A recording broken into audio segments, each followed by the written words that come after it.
আমরা অনেকেই প্রতিদিন নিয়ম করে ভগবানের নাম জপ করি। কেউ হরে কৃষ্ণ মহামন্ত্র জপ করি, কেউ বা ইষ্টমন্ত্র। কিন্তু আমরা কি কখনো খেয়াল করেছি কিছুক্ষণ নাম জপ করার পর জিহ্বা কেমন যেন জড়িয়ে যায়, কিংবা মন প্রচণ্ড চঞ্চল হয়ে ওঠে, জপে আর স্বাদ পাওয়া যায় না।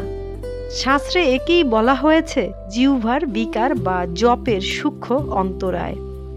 আজ আমরা জানব নাম জপ করার সময় আমাদের জিহ্বা ও মনে কী ধরনের বিকার বা বাধা আসে, এবং মহাপুরুষদের নির্দেশিত পথে কিভাবে এই বিকার দূর করে জপকে সিদ্ধ করা যায়।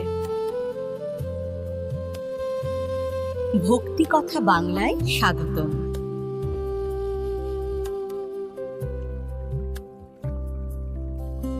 জিহ্বার বিকার আসলে কি?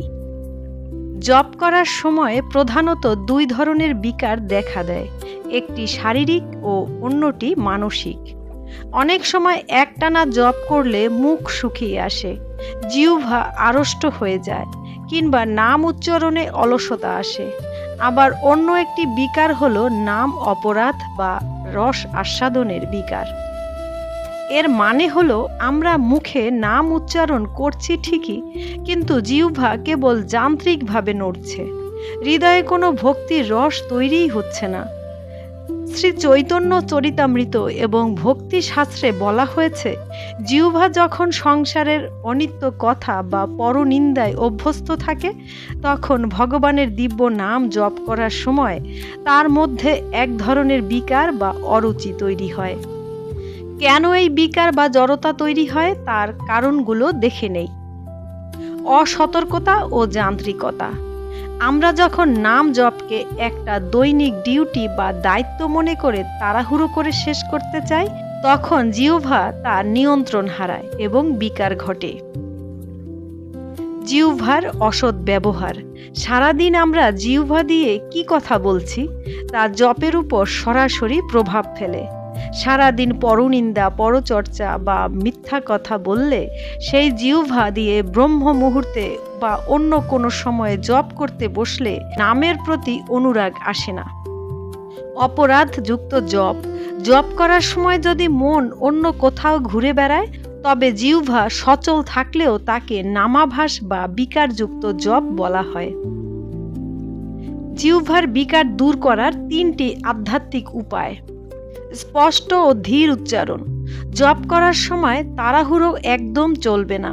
প্রতিটি অক্ষর, যেমন হরে কৃষ্ণ হরে রাম, যেন স্পষ্ট উচ্চারিত হয়।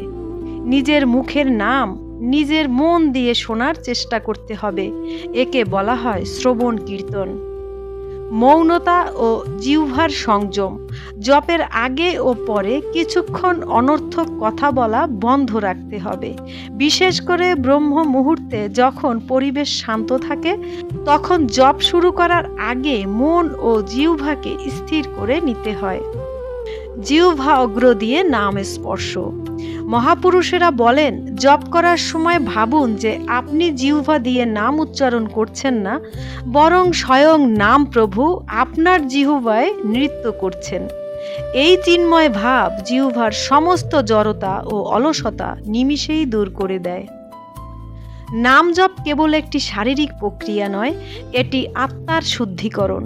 শুরুতে জিহ্বার জড়তা বা বিকার আসাটা স্বাভাবিক, কিন্তু ধৈর্য ধরে ভক্তি ভরে অভ্যাস বজায় রাখলে এই বিকার কেটে যায় এবং নামের আসল মাধুর্য আস্বাদন করা যায়।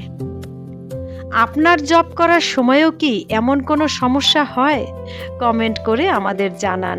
ভিডিওটি ভালো লাগলে লাইক ও শেয়ার করুন, এবং এমন সুন্দর সুন্দর আধ্যাত্মিক তত্ত্ব জানতে আমাদের ভক্তি কথা চ্যানেলটি সাবস্ক্রাইব করে রাখুন। রাধে রাধে। জয় শ্রীকৃষ্ণ।